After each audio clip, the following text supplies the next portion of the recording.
Isang tulog na lang, magaganap ng inaabangang comeback ng global sensation na BTS. At live mula sa Seoul, South Korea, may Express Report si MJ Marfori. MJ, kamusta naman ang mga paghahanda dyan?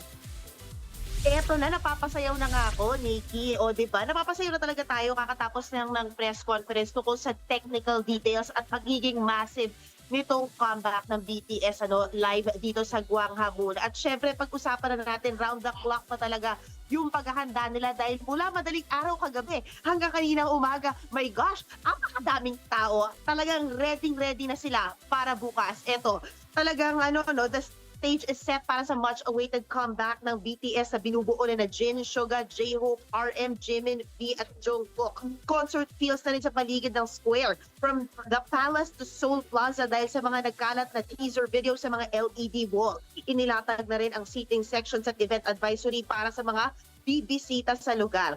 Ang police buses, traffic officers at security nakadeploy na rin po sa palibot ng perimeter. Aabot po sa 8,000 security at emergency personnel ang ipapakalat. Pati mga kainan at iba pang establishments, 8 to 10 times daw ang dinagdag ng supply bilang paghahanda sa pagdagsa ng army.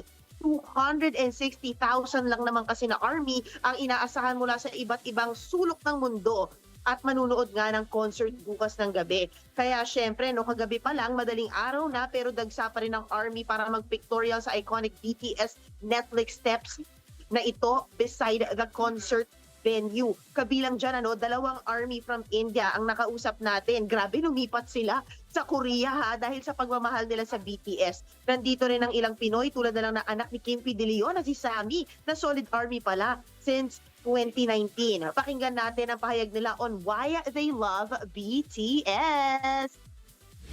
My bias is Jungkook, and how they inspired me was actually through their UNICEF campaign. And at that time, kasi like growing up, I was bullied, so I super resonated with the campaign. And their album Love Yourself actually is the album that helped me the most. They inspire me a lot. Like, they give me the light for my life, and I'm so happy that I found them. They inspired me to move to Korea. So very excited for their comeback.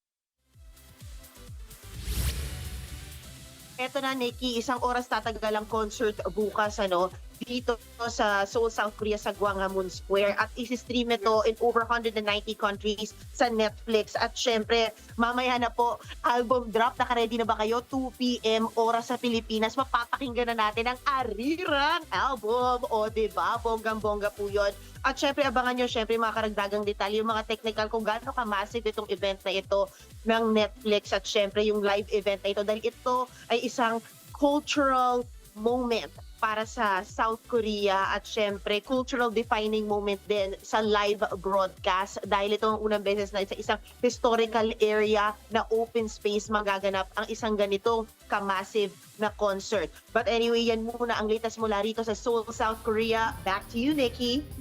Yan na nga, abangan yan mga army. Yan ang Express Report ni MJ Marfori. Mga kapatid, Nikki de Guzman po. Para sa pasada ng mga rumaratsyadang balita, mag-follow at mag-subscribe na sa social media pages ng News 5.